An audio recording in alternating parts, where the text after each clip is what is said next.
Hey, welcome everybody to Bridging the Seen and Unseen. I am your host. I am Shane McLain. How are you, Miss Gwen? I'm good. How are you? I'm good. It has been a long week. Let me clear the whole rabbit in the room here. Last week, I went to dialysis. And I told the nurse there not to take out any kind of fluids on me, which I never put fluids on. Well, she didn't listen to me and she started pulling fluids off. Well, about halfway through, my blood pressure dropped and I started feeling like I was getting extremely hot and things like that. And then from there, it just all downfalled from there. And so by Monday, coming in, I felt like death. And my cat was sitting on me and she was circling around me and she kept going up and sniffing right here on my chin and inside of my mouth. And she was going spastic. She was going crazy. And it was like really concerning because I had never seen her do that before. And so I finally looked at Angie and I said, we need to go to the hospital. And we went to the hospital. They put me on the emergency breathing treatment. And my potassium, which is supposed to be around, 3.5 or 4 in your potassium, my potassium was 9. Oh man. And so and the doctor said that if I would have waited one more day, I'd be dead. So I was scared. So thank God I'm still here. And I'm ready for this show. I'm ready. I'm excited about having this guest on because I think I think the knowledge that this person has towards this particular subject that I want to talk about, I think he's got a lot of it. So let's bring on Tom Springer. Hey everyone, how you doing? Hey buddy, how are you? Good. Now that I can hear everybody. Yeah. Always gremlins. Don't worry, it's always the gremlins, man. It usually happens like with the last person that comes on. It usually always happens. Sometimes it happens when I come on, but it's usually the last person that comes on that the gremlins like to try to latch on to. Yeah, and for me, it's a known issue that I have this tendency. I literally keep shungite all around my console because I have a tendency to break internet when I'm on. So. Wow. We about broke the internet that night, remember? Oh, yeah, we did. I know. See, that's what I'm saying. I think it's something with me. It's a good thing I don't have to do anything else. Yeah. Well, Tom, we always start the show out. And everybody knows pretty much who you are and everything, but just tell everybody who you are and a little bit about yourself. Sure. First off, can you all hear me okay? I'm sir. Yes. Controlling everything by speaker volume, not by my keyboard right now. My keyboard wanted to fight with me. So thank you for having me. Yes, sir. My name is Tom Springer, and I'm a little bit of everything. I'm kind of a catch-all for everything is what I'm learning rapidly. I am what I call a practicing intuitive, and it's simply because I walked into this about 4 years ago, learning that I had abilities. You said 4 years? 4 years ago? 4 years ago, yes, sir. Wow. Okay. Yeah. So it's been 4 years since I walked into my abilities. While I was on an investigation, that's when I learned I had them. And it wasn't even my investigation. I just went with some buddies to see what they did. And it turned out we played with what I learned I can do and what I couldn't do ever since then. And here I am 4 years later, and I'm still developing more and more things, which is kind of fun to play with and figure out. But I'm also what you do. I'm also a show host. I do a live stream as well called Stuff I Never Learned from a School Book, and it was perfectly fitting. Which I'm trying to get him to come to the dark side with us. Yeah, you need to come over here to this network, man, because I think it would blow up because we need a show like that on. Yeah, it's a discussion that Gwen and I are having slowly over time. But the show may be going through a transition as well. So we'll see what happens to it. And that's kind of what I got to talk to Gwen about offline, to kind of throw new ideas around that I may be having. Because I actually did belong to a network once, but I separated from them due to controlling issues. And I did not like that. So I was like, nope, I need to be able to run free and do my own thing and kind of not hold restrictions. So that's why I'm kind of hesitant, but Gwen and I will talk it through and see what comes up on that other side and see what kind of freedom she's done. With me, I tell you what, if you bring me onto the show, she's really going to have to bring someone on that literally knows how to herd cats, because that's what it's going to happen. That's me. That's what I do. That's what I do. Hey, look. I was watching them. I was watching them all around you. I saw that. Yeah. I love it. But no, Tom, I got like 20 of them in here. He really does. Yeah, he does. I actually lived on a farm when I was growing up when I was younger, and we had cats all over the place, and they were fantastic. My last cat, I had one cat. I had one cat when I joined the military and stayed with me the whole time I was through the military, and not too long ago she passed. But she turned to be 29 years old, so she was old. 29 years in regular years? In regular years, yes, 29 years old. Yep. That's amazing. Yep. So tell your cats to step it up. Yeah. Y'all hear that? Y'all hear that? He's got one that had 29 years, and y'all better not think about passing to that other side yet, man, because I don't even want to have that conversation. Yeah. Yeah. But I'm prior military, as you can tell by me saying that comment. And like I said, about 4 years ago, I stepped into this. I'm part Indigenous as well as part Norse, so I'm a very interesting combination of background, and so it's just it's interesting to see. Hi, Raven. It's interesting to see what's been going on as everything starts to develop, and my abilities don't seem to. I am probably one of the laziest people that you will find when it comes to working with my ability. I don't meditate. I don't really do anything. And the way I've been learning for these past 4 years, if I can do something or not, is I don't practice. Someone says, hey, can you do this? And my spirit guides, whatever you want to call them, will instantly show that I can do that. Go, yeah, you can do that. And then I know how to do it. It's really that quick. So, and that's kind of how it's been in everything I've been learning how to do. We're chalking it up to the fact that it's all my previous lives that I've done all this for, and I'm just rapidly remembering them. So are you more shamanistic, or are you a little bit of shaman, a little bit of Norse? I mean, like, I'm a mutt, is the best way to say it. Because those two are completely different. They are completely different, but there are a lot of similarities. Let me tell you. And so I know of my Indigenous background. I know some about it. I know what tribes I was. I know everything like that. But pretty much everyone on that side of that family is passed. So I can't dig more into it unless reach out. Yeah. And then my North side is where I know more of it, because there's still some people alive for me to talk to about that. But for the most part, it's passing of information in very small bits and pieces that I received from loved ones who knew my family or were alive when I was talking to them about it, but I wasn't fully into it yet like I am now.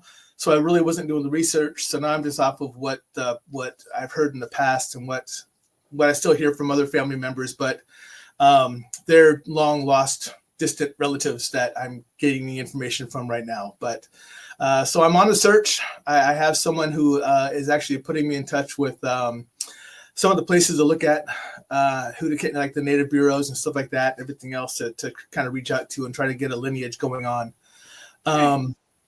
But so I know I am. I mean, I want to say accidentally, but it must have been done for a reason. But you can see I have the bear paw, but then I also have the cross on the arm, and then I have my North sign on my arm. And I didn't realize until after I had all three of them done that I put my entire lineage on my arm. I think it's awesome. The cross is because I I grew up Pentecostal Christian because my grandfather was a Pentecostal preacher. So I did not realize they put my entire lineage on one arm until I just had my hand done about a year ago. And I went, holy crap, that's my entire lineage right there on one arm. I didn't even pay attention to it till after it was done. And I was like, well, that must have been done for a reason. So yeah, that's awesome. That's awesome. First of all, I want you to know, I'm also Christian. I am a priest. I am an exorcist with the Order of the Archangels. I am part of Knights Templar Independent Christian Ministries. Oh, nice. Yeah. We are spread out all over the world, from Africa to Australia, to Uganda, Nigeria, the UK. I mean, we are everywhere. So you have a footprint, yes. Yeah. So I'm very familiar, and I'm very interested in, like, because now you were talking about your family tree and everything that goes like that. How would that work, being like indigenous, and Norse? I mean, would they be two separate trees, or how would you be able to link them together? Mother on one side, father on the other. So they're basically, so one is Indian and one is wow. Okay. All right. So two different trees, but rooting me into my one tree system. So There you go. Probably the best way to say it. That's Hey, awesome. let me tell Shane real quick. Shane's not able. He's on his phone. He's not able to see the comments. Janet, Alicia, Raven. Let's see. Marla. Hey guys. Marla, they're Russell, all Raven. Yeah. Yeah, they're all glad that you are better, including Janet Ramsey. Is Shane Thank you glad guys. And of course, everybody's saying hey. So thanks, guys. Yep, that's awesome. Yeah, thank you guys. Thank you guys all for all your comments and support and everything. I've never had so many people reach out during that time, but I really appreciate it. Now, Tom, I see some of these videos that you put, and the one that intrigued me the most was you walking with Bigfoot. Yeah. Now, do you have? Now, I've been wanting for a long time to have somebody come on to talk about cryptids, elementals, and things like that. And Gwen kind of told me that's right up your alley. So I would like to spend some time, if you can tell me what are your thoughts on some cryptid and elementals. So I can give you, I'll have to kind of caveat this. Gwen's correct. I'm very good on the elemental side of the house because I can see, hear, and talk to them just like I am you and Gwen right now. Mm-hmm. The cryptid side house, I know, but I'm not an active cryptid researcher or hunter like a lot of people are. I've been on a few shows where we've talked about them because I do have a background in them. I'm just despite the beard and the way it looks, I'm actually a self-proclaimed nerd. Yeah, but your mind is very creative, my man. Yes. Thank you. Yeah, I've actually found this new AI site I've been using, and I know. I watch them all. We both love it. Yes. I've actually built 3 more out, and I posted another one today. Your spaceship one? That was a couple. Today was the portal one. Yeah, I was like, when you touched it in and you were like, wow. Yeah, I saw that one. But I like the spaceship one, man, where you're sitting there and there's like what is it? A bear and it's a werewolf and a gnome. Yeah. Like who thinks of stuff like that, man? That's great. I have a couple more, and it actually has I haven't put it out yet, but I'll give you a preview of it. It's actually an alien shaking hands with the Bigfoot, and the alien looks at the Bigfoot and goes, "I thought you'd be taller," and the Bigfoot looks at the alien and goes, "I thought you'd be shinier." So yeah, it's just a little stuff I've been playing with lately, and there is little 10-second clips that I'm building out right now, but I'm expanding out. But I do have to go back to what you're asking for. I do have a cryptid knowledge, and I went on. I'm going to do a shameless plug here for somebody else, but there's a lady, her name is Jessica Jones. She's also known as the Cryptid Huntress. And she actually has a team that goes out and they actively grid out land and do researches and everything else and stuff like that. She's fantastic. And I went on her show. We had a really good talk about some stuff. And I brought up a couple of the different cryptids. And she was like, I've been doing this for 20 some odd years and I've never heard of those cryptids. What the hell? And I was like, well, this is just stuff I know that I've researched. And I just kind of remember a lot when I read. So it's just a lot of research that I'm doing, but I haven't been on a cryptid hunt or cryptid research. I hate saying the word hunt because I'm prior military and I was a sniper, so I hunted for a living.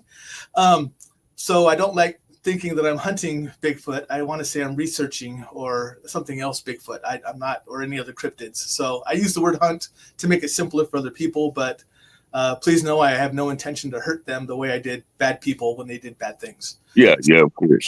Now, what are your thoughts? What are your thoughts on Bigfoot? Like that, because like I have my conception of it, because it's like you want to think Neanderthal, but then you think about why hasn't why haven't they been seen more as. And another thing is and another thing, how come no one has ever found any bones? And that's something I can. So the main three categories of what we consider Bigfoot, there's many out there, but the main three categories are Bigfoot, Sasquatch, and Yeti. And they're actually all of the same species, but He'll be back in just a second. We lost Shane for a minute. I figured. But I want to let him know the story, so I'll wait for him if that's okay. Yeah, I'll take a minute and say thank you for coming on the show. When I contacted you, I was like, oh, yeah, Tom's a great guest. Absolutely. Yeah. There we go. Yep. All right, there we are. That's all right. We waited for you to continue. You all disappeared. Right? Yeah. We were still here. We didn't see you. So again, that's probably me. I apologize. It's probably me too. Whenever I start to speak on anything cryptid, paranormal abilities, whatever else, my energy amps up and I have a tendency to break things. And the nerdy side of me knows also that we just had a huge sun spike. So it's starting to affect everything because it was reverse polarization sun spike that actually came the other direction of what we're used to. So it didn't spin the same way as our Earth rotation does. So it actually has a stronger ability to come through. So therefore, it can affect more things. All right, there's Professor Tom. He's done with that lecture. But so Bigfoot, Yeti, Sasquatch, the three main that people call them. But that's just, if anyone knows anything about shoulder-launched missiles, that's like calling all the missiles a Stinger. There's actually 16 or 18 different variants of what's known as a Stinger missile, but everyone calls them Stinger because that's just the general name they know. Janet. I'm sorry, I'm also turning into. He's used to pushing the buttons too. I am. So I'm reading it ahead of time. And that's exactly what I was going to talk about, Janet. So good question. And Janet's asking, do you think Bigfoot and UFOs are connected? Because just in case Shane can't see what's going on. Right. So my belief is that the reason we don't see them is because they are another extraterrestrial species. Now, from my what the Bigfoot, Sasquatch. Now I'm going to explain that to y'all too because I'm giving them three different names for a reason. They're not the same person. They're not the same. They're the same interspecies, but not the same species. Bigfoot and Sasquatch are peaceful. They're peaceful tribes, whereas Yeti are bred to be war. They're the ones that you'll find that are the most dangerous. They're the ones that will attack on sight. They don't need a reason to attack humans. They just know that they will attack humans because humans are seen as being bad. Well, they're in very remote areas too. Yeti are the ones that you'll mostly find up in like the Russian or the Ural Mountains or something like Alaska. Very snowbound. Sasquatch is actually found up in Alaska. Okay. So, and now understand that back when the Bering Strait actually connected Russia with the U.S. way back when. Pangea.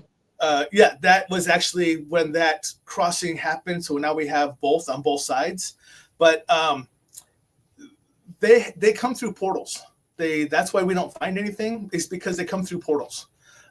We see them, and when we see them in the forests, when we see them as a glimmer or as a shimmer or as not a clear picture, that's one of their defense mechanisms. That's why our cameras, even though they are fantastic right now, we can't get clear pictures of them, because that's one of their defense mechanisms, is to make it blurry when we try to take pictures of them. But when we see them, they are literally going from one portal location to another. And that's why we don't find bones. That's why that's why footprints just stop. That's why there's a lot of things that happen, because they're not from here. They're actually extraterrestrial. So Janet, yes, in a way they are tied to UFOs, but they're actually using portal systems to jump through, to go from one place to another. Wow. I've actually talked to somebody who has gridded out locations, and they talked about how they can use different wavelength glasses, and they can actually see the portals open and close at times. And something is is presumably there at that time, or it is just left at that time.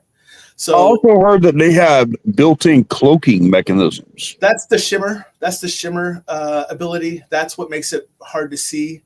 As far as going completely invisible, if anyone watched the Alien versus Predator, the Predator ability, where it still looks like a wave of, like, almost like a wave, that's the effect. They can't go completely invisible. It's not a complete cloaking capability. It is a partial, but it's enough to fool us and to make us look for what we're so used to looking for, tangible items. You know, I can see my fingers because they're there. So there's a lot of things there that they use to their benefit that us simple-minded aren't used to seeing, or don't know how to look for it. But they kind of share the same, like I said, they're the same genus group. And I try to explain this to people the way I do elementals. There's earth elementals, but not all of them look like rocks. They're cousins of each other. That does not mean at all they get along with each other, which is exactly the same way Bigfoot, Sasquatch, skunk ape, Yeti, any of those, some get along, some don't. They have to protect their nations, excuse me, just as we do. But it's the same way with different elementals. If you look at an earth elemental and you're in like a mountainous region, rocks and everything else, you'll see the big bulky rock ones that you see that are slower. But if you're in a mountainous area or in a forested area, then they look more like the tree ones you'd expect to see. But they're both earth elementals. They're both from the same thought process, same makeup, but a little bit about their DNA is different, and the way they live amongst each other or apart from each other is also different. And that's how it works.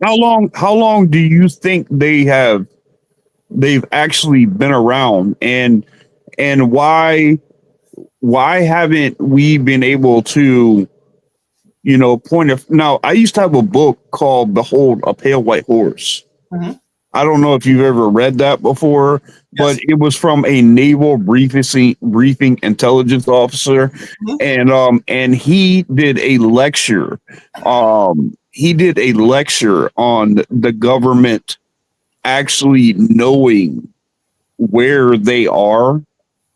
But I'm just saying, we see the footprints, we see things that we really can't explain, but to be as big as they are, how are they invincible? Like where you can't catch them, you can't see them. Looks are very deceiving. They are a much, there's no other way to say it, but they are a much more evolved and superior creature than what we are. They know how to do what they do. They have been around longer than we have, much longer than we have. Sorry, when this happens, this is because I'm getting information. Their planets are older than our planets are. They're not even in our same universe. They're outside of our universe, so they jump through, like I said, portals. A lot of us would call them wormholes, or we'll call them whatever, but they come through different patterns than what we're used to. That's why we don't see them come and go. If we do see them, it's just because we're right in the right space, right place at the right time. If you ever see the shows where they talk about how they banged on people were in their they were in their RV or wherever else, and they heard the banging on them and everything else, and they thought it was a Bigfoot. That's possible. I don't doubt that. There's been too many. Yeah, Nathaniel, exactly. Like an interdimensional being, exactly. The fact when they pull hair and they can't identify the species from what it came from is completely understandable because they're not from here. It's not like something we've seen. Just like when we find some alloys that don't seem to be from the earth. And it just happens to be by where a possible sighting of a ship went down or something along those lines. It's not here, so they don't know how to identify it because there's nothing to identify it based off of. When they look at their DNA patterns are different than ours. That's when you start looking at stuff like starseeds. Starseeds, a lot of starseeds have like an RNA pattern in them or something else. It's a different DNA pattern in it compared to what we have. Well, them having fur, wouldn't they be mammal? Wouldn't they have warm blood? Yes, to a point.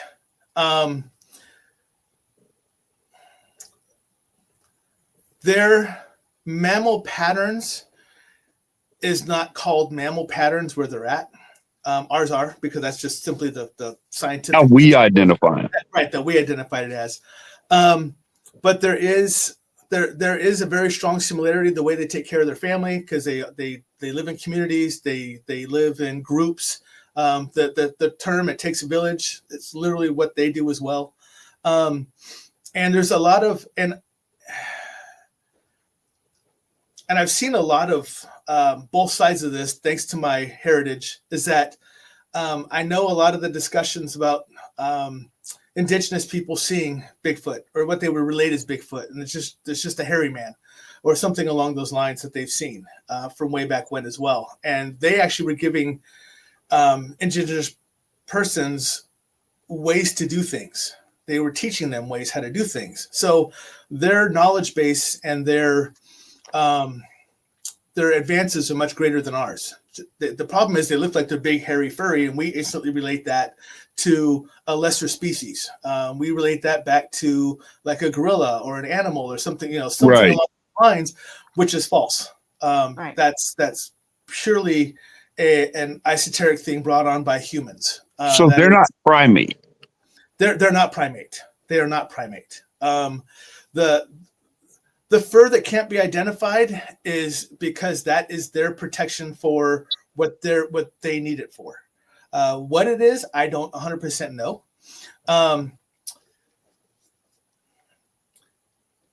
But with the warring factions, it does help identify certain features that they have, and basically what group is part of what group. But it is very much it is our flaw to think that we should be able to catch a Bigfoot or anything along those lines simply based off of because we think we're superior to them. If we were in a location of one of their communities, that is a true statement, Nathan. Absolutely. But then we would definitely be like a deer compared to when we hunt. When we hunt deer, it would be the other way around. We are the lesser. We are not the top of the food chain when it comes to that. Oh, wow. Okay. All right.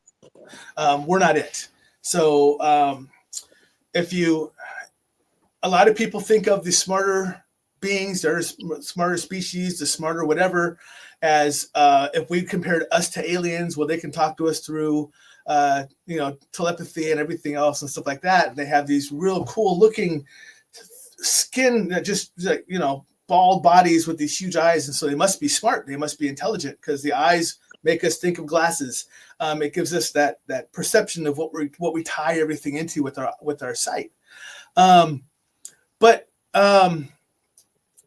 that's our fallacy. That's our problem for looking at it that way. I'm sure when I'm sure that when a lot of people turned on the screen and saw this big furry guy sitting on your screen, this guy right here, instant perceptions were made, which is perfectly fine.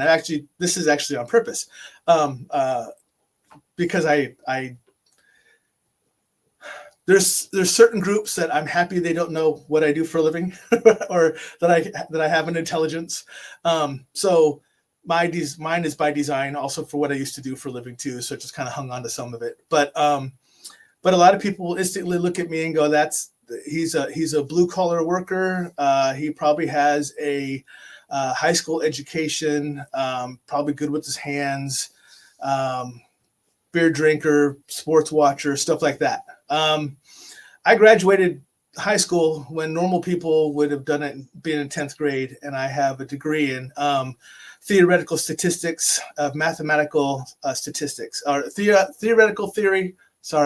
mathematical statistics in theory. So it's a persona that everyone will instantly look at you and judge you instantly from your looks.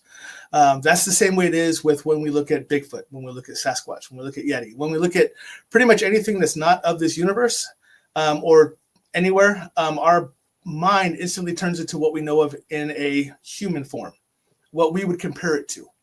And that's our fault. And like our thought on highest intelligence, like we try to classify it, to the best of what we can.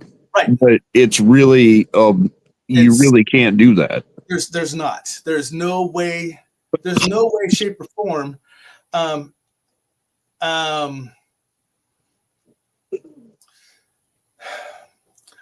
one problem we run into is that we instantly, even if you don't know you do it, it's a subconscious reaction. You instantly give an instant judgment to somebody based off of how they look. Right. It's not to say that people are rude about it or anything else. It's just how the whole human process has been brought up. That's how we knew who to war against way back when in the ages. That's how we knew who this person was or anything else. How did they dress? Yeah. Did they dress like royalty? Then they were royalty. Did they dress like peasants? Then they were peasants. So that's why even the simplest of stories, when you go out and you watch these wonderful movies about how the princess goes walking through the locals and no one knows she's a princess because she's dressed down like a peasant. Well, that's our perception of what she's supposed to look like. And that's how it takes on a lot of the persona when we look at creatures outside of us. Sorry, perception is reality. Yeah, Nathan put up a question. I'm sorry. Is it okay to call you Nathan because you have Nathaniel on here? I just want to make sure. Yeah. Of course. That's. I'm just making sure. Yeah. I'm just making sure. Okay. So he says, Tom, question: in your opinion on the theory that Bigfoot is interdimensional, would Bigfoot encounters fall under the premise of a CE5 close encounter of the fifth kind experience? I would say yes. It's definitely not something that we would consider. The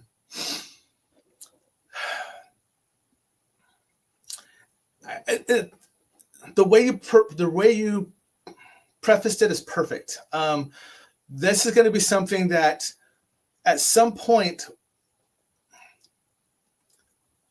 So when I got to see if I can preface this the right way. Sorry. If the first time that we are introduced to an alien species formally, it will be something along the lines that looks like the Greys, but it will not be the Greys. It will be more along the lines of one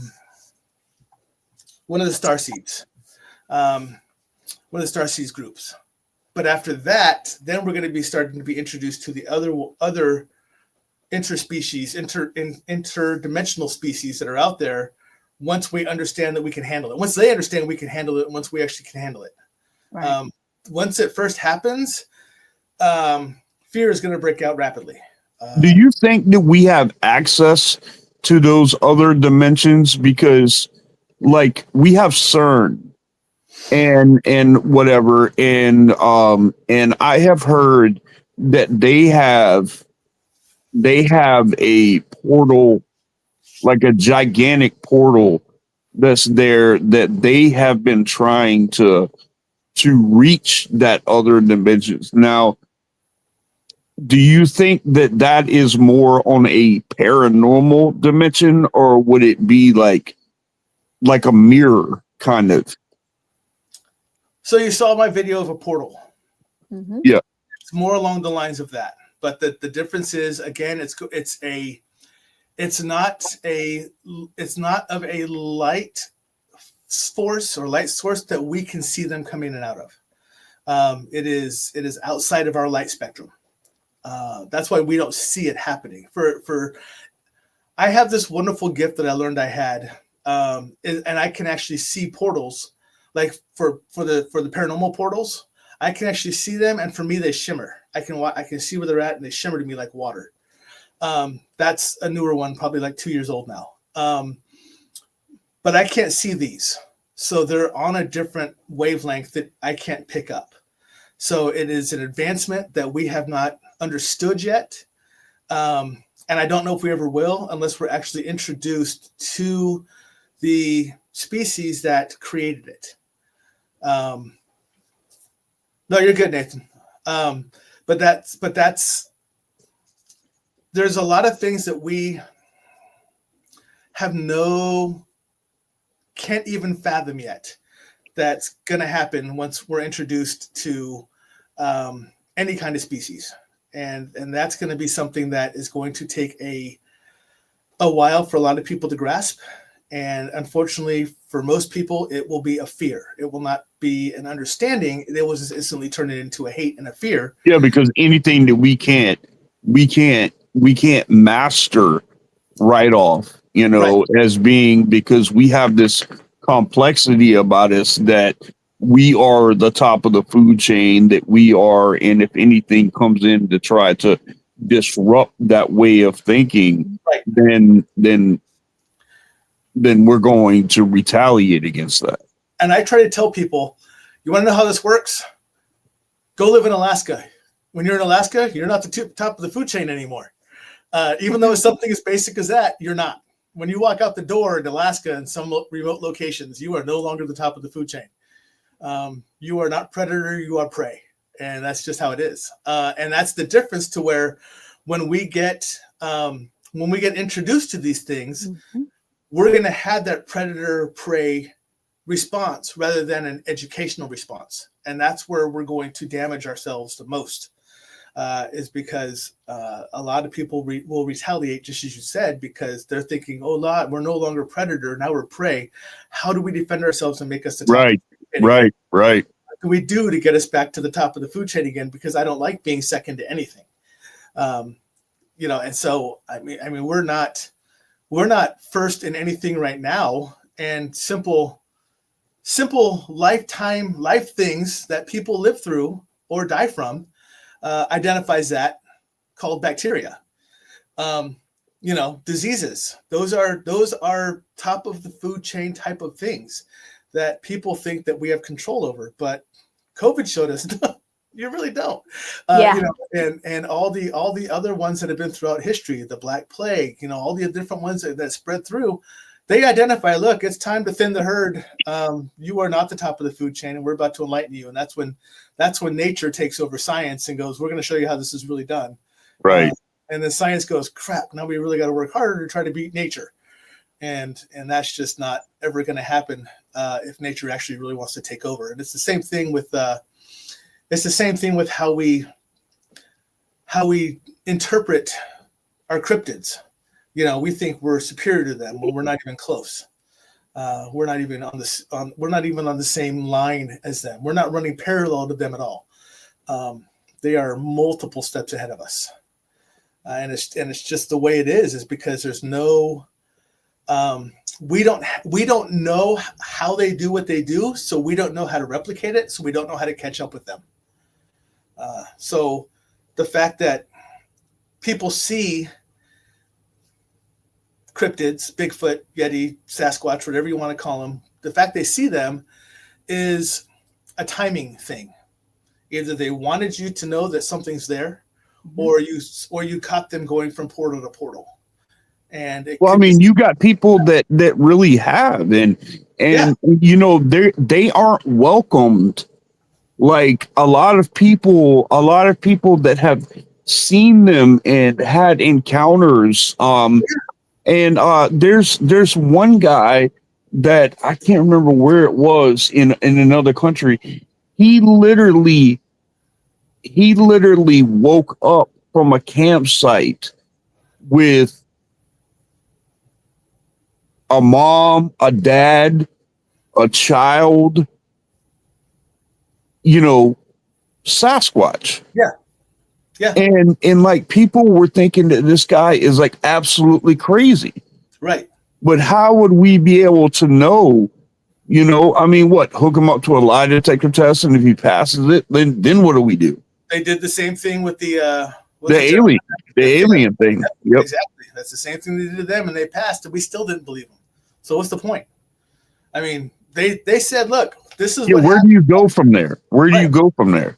Exactly. I mean, if you're not going to believe the technology that we have to prove that somebody's right, then why even attempt it?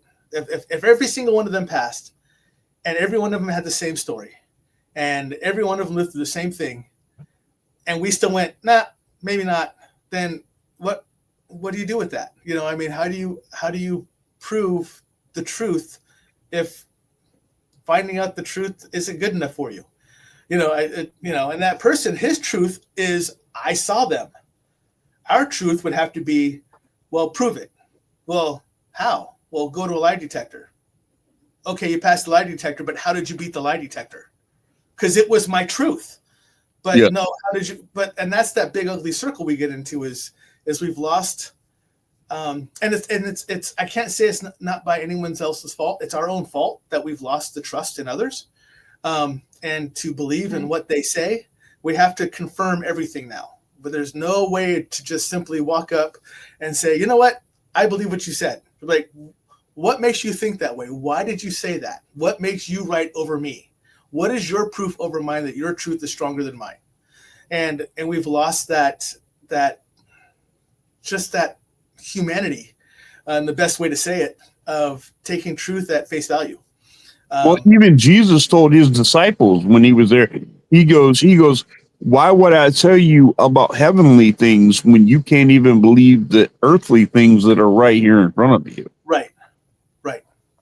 Yeah, Nathan put up there. Travis Walton was hooked up, I believe, to 3 different lie detector machines and passed every single one. Every one of them. Yet still people do not believe his story. Absolutely. And that's what it is. And even Christy says there's 3 sides to the truth. Sorry, I just got blocked. 3 sides to the truth, but there aren't versions. Sorry, that's my that's my show host knowledge of reading the messages coming through. I apologize. No, don't. Do I your do that. thing. I have no problem. I do that because since I'm a one-man show, I got to read everything as I'm doing. Oh yeah, for sure. Yeah, so I'm used to picking up on the messages before normally they're posted. So I apologize, but yeah, and that's what a lot of the problems we run into. But there's so many other cryptids out there that a lot of us hit on the same ones. We hit on Loch Ness, we hit on Mothman, we hit on skunk ape. For some people do. They hit on Bigfoot, they hit on Yeti, but they don't talk about Ashawa, or they don't talk about a lot of the other ones. Well, Ashawa is actually an indigenous one that lives underwater, but in South America. So, but the problem is a lot of the South American cultures believe in this, but we don't. We just call them drownings. The kid drowned. Well, no, the Ashawa came and took him. Well, no, that can't be. Why not? Because I've never seen one. There's lots that believe that about that There's child. a lot we haven't seen also. So yeah. But there's so many that are out there that people don't get big enough names, but there's a lot of different type of cryptid out there. The chupacabra is known as a cryptid, and people have seen 2 or 3 different versions of that, but science calls it a mangy dog. But I don't care how manged a dog is, that formation does not exist in our natural existence. No, it does not. No, it does not. There's no way. Right. And so I don't care how deformed you get, the fact that it has more ribs than it should, and the fact that its spine is longer than it should be, and it comes down to a straight pointed tail that should and it's got way more teeth. Right. And it has different teeth. And there's just too many fallacies that can be proven, but yet we're still everyone is still wanting, and when I say everyone, I'm pretty much talking government right now, wants to leave us in the dark and say, no, that's just a mangy dog. And hey, by the way, science company A, we're going to go ahead and give you $200 million towards research to keep that quiet. And so all of a sudden they're like, oh yeah, it is a mangy dog. We're a science company. We must say that, we'll tell you the truth, liars. So right. There's a lot of them that are out there that people don't even know about, or they don't know the in-depth of them, or they don't know what the story is behind them. Or they don't recognize that that's actually a cryptid or what it is. They call it something else. They call it, right now, even the most recent news, they're starting to find dogs with blue hair in Chernobyl. And so now they're trying to come up with a scientific reason why that blue hair exists. And I think they have one, but is it the truth? There's also a moss that is a fungus that is growing on the walls. Well, Chernobyl, when they have like chemical diluting and things like that. They should, but over so much time now, what is it that is still there? Yeah. And they found this fungus. They found a moss growing in there, and it is either a brown or like an iridescent or just a straight up black, but it feeds. So any other moss that you put out in the world and you expose it to that much radiation, because of the lack of the air and because of the lack of anything that goes to it, it will die. If you radiate this, it actually gets stronger now. It actually feeds off the radiation. It becomes more active and it grows faster. So you also have plants that are attracted to radiation that actually collect radiation. That's what these do. That's exactly what this does. This is what the new fungus does that they're finding out in Chernobyl. So there's a lot of things out there that could turn other things into other things if eaten. Now, are those going to be identified as cryptid because of the change, or are they just going to be identified as a scientific anomaly, which is most likely what they'll write it off as? So the discussion of cryptid is really interesting because not all cryptid. So I mentioned the ones we keep referring back to, I believe, are interdimensional, but I do not believe all cryptids are interdimensional. I believe some of them have lived here for millennia, way longer than we have. And I think some of them are things that have outlived past nature, and all of a sudden it's coming to life again, or we're all of a sudden finding it again because our sonar is better, or because this is better, whatever.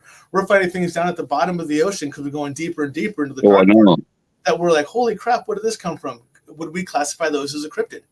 In any other world now, but where do they come from? So it just kind of depends on what we're calling a cryptid, where they're coming from, what's the classification of it, how do they relate to what we assume they are. And Christy just said evolution. Well, yeah, there's evolution, but there's also scientific creation. Not on purpose, even though some of it is on purpose, but some of it is simply because of the natural consequences of what had happened to the earth that are all of a sudden creating these new creations. So it just depends on where you want to go with that.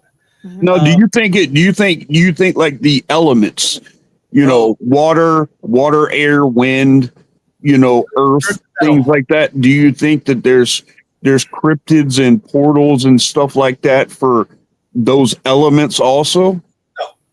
No.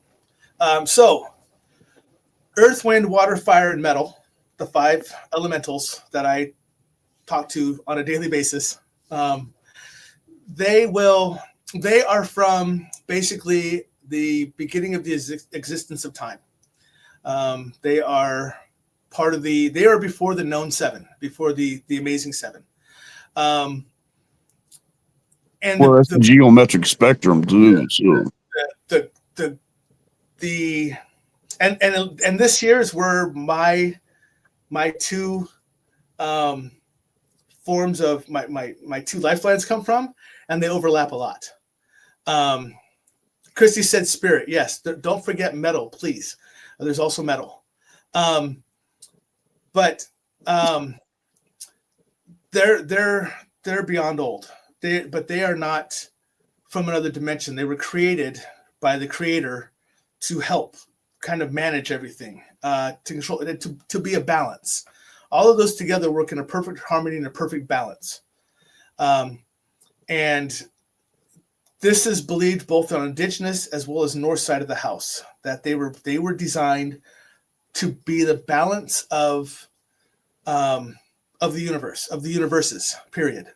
And when we identify that Mars used to have water on its surface, that is because it became the end of its balance. That balance was over to allow something else to happen somewhere else.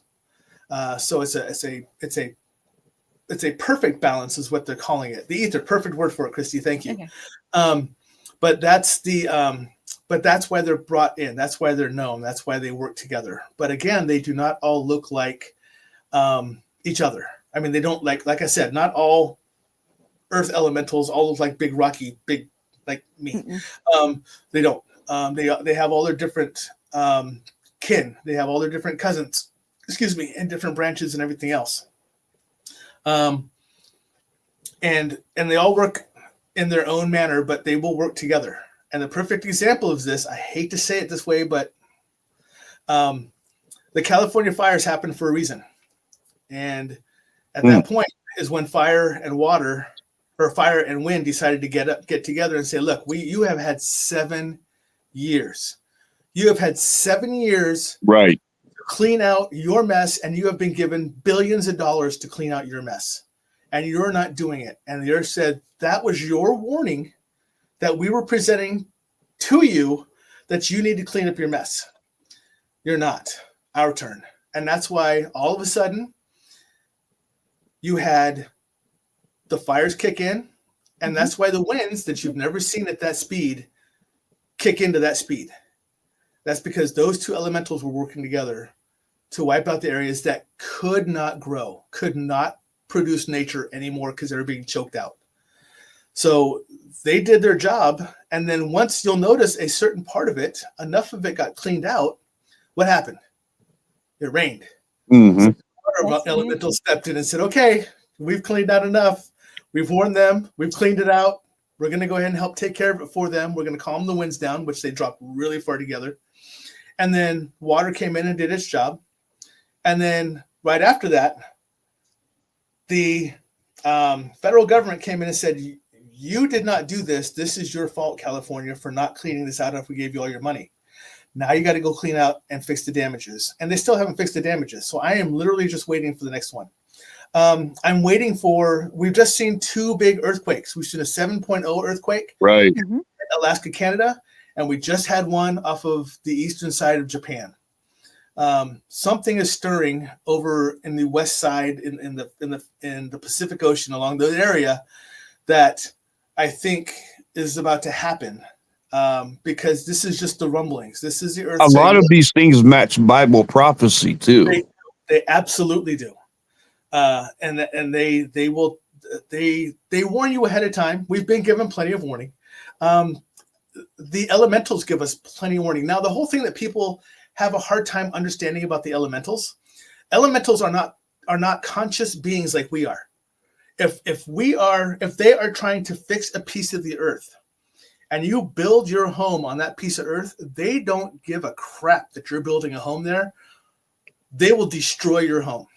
I know this because I had a friend of mine contact me because he knows who I speak to. And he goes, Tom, I'm trying to build a house and my foundation is cracked 3 times. What's going on?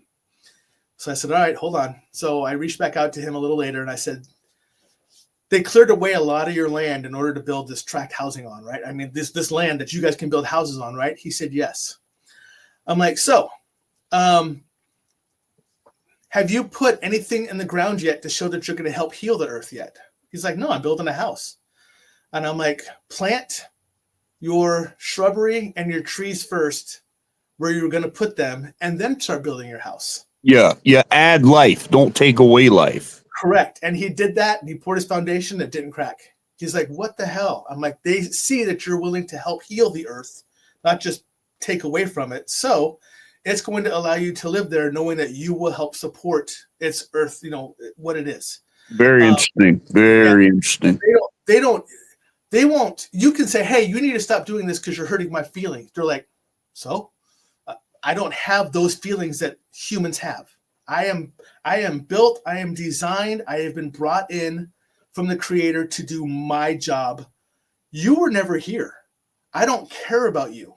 I could give two craps about you because you mean absolutely nothing to me. I am doing what the creator told me to do. Whoever your creator is, understand I use creator as a very general term because I know that there's a lot of different beliefs about a creator, a God, whatever. I just use it as a general term to cover whatever religion you believe. But this is what is brought in. This is what they were designed for way before people existed, way before animals existed, way before a lot of things existed.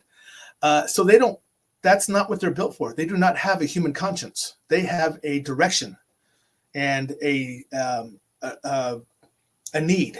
And that's what they're going to do. They're going to do exactly what they're needed for.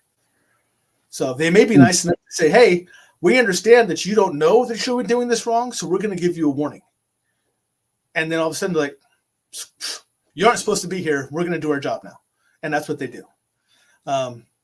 So that's a lot of what the elementals work with. They have this. If you can ever hold a conversation with an elemental, they're almost childlike. They're very simplistic, focused in what they do. Exactly. And they do not know emotions. And that's what it is. And they're very childlike because they will talk to you, but they will not stop working. I had one. I don't know how much. I got like a minute left. Yeah. We definitely do. Yeah. You're fine with me. But, he has a show soon, so I know. Yeah, I got 15 minutes till I got to hit into mine, so I'm fine because mine starts at 7. I just told the guy I'd be there by 6:45, so we're good. I'm just on your guys' time right now. But when I first met my first elemental, I had to go clear a house, and the lady thought she had a haunting, and I walked in and I said, "Oh, you have an elemental here." And she just said, "A what?" I go, "You have an elemental." So I went down to the basement. The house had been flipped, but no one repaired the basement. It was still in shambles. The ground was ripped up, everything else. It was terrible. And I walked down in, there's 2 separate areas of this basement. One was finished, the other part wasn't. And I walked into the unfinished part. I actually had my wife and like 3-4 other people with me, and they were trying to film it. And the battery juice got sucked out of all 3 batteries we had when I walked into the room. And I said, "You guys can't come in here.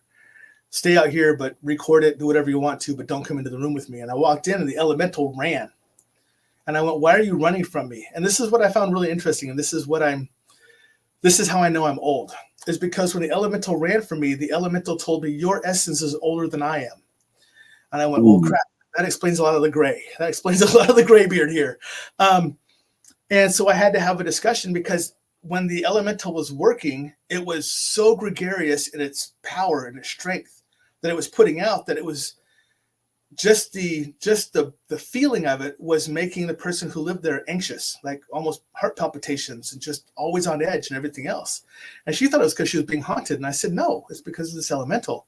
So I had a discussion with the elemental, and it threw rocks at me. We actually have that, like the people that are outside, they see these rocks come flying from one room to the other.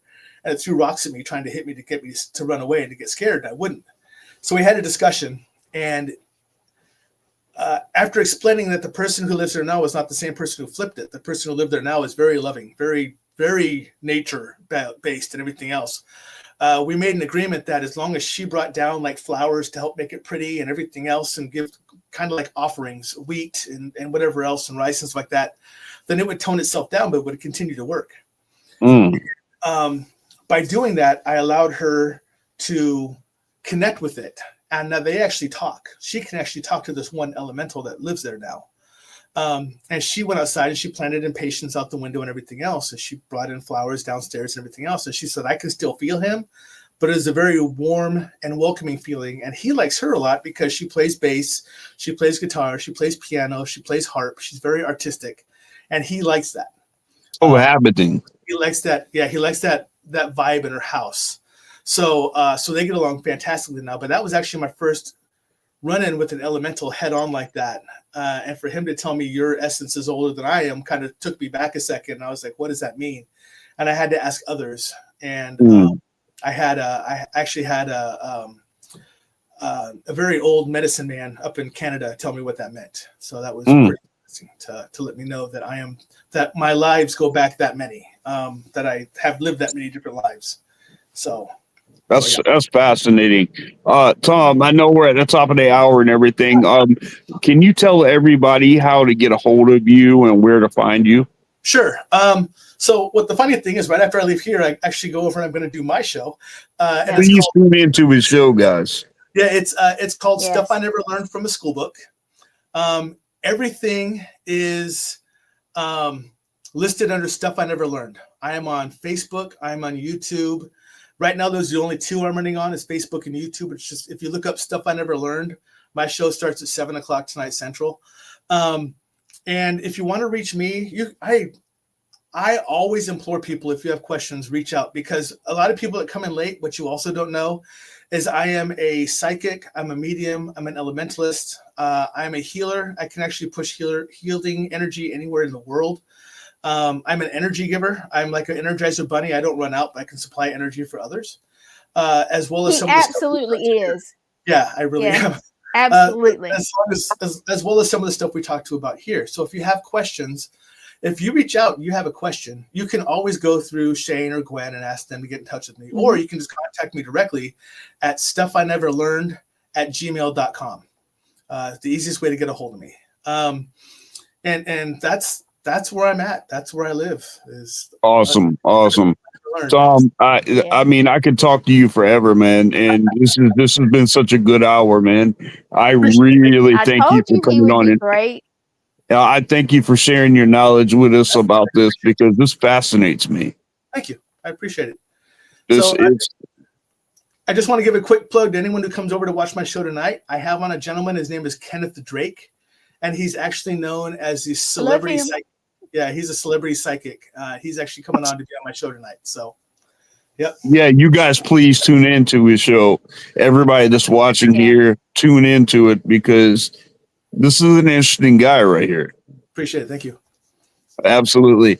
Tom, well, I appreciate you being on, man, and thank you for being on this show. And it's been a blast having you on.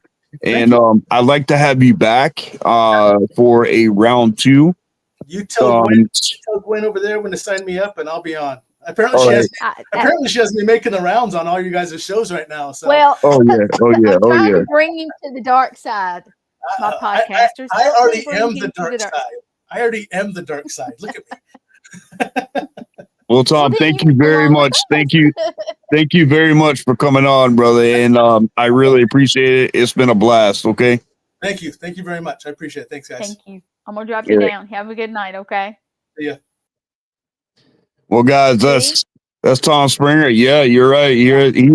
He's fascinating, and his knowledge level is like way beyond. So I mean, you guys please check out his show. Go check him out. Show him some love, and I don't think you'll be disappointed. But thank you guys for being on. Thank you guys for sticking it out, being here with me.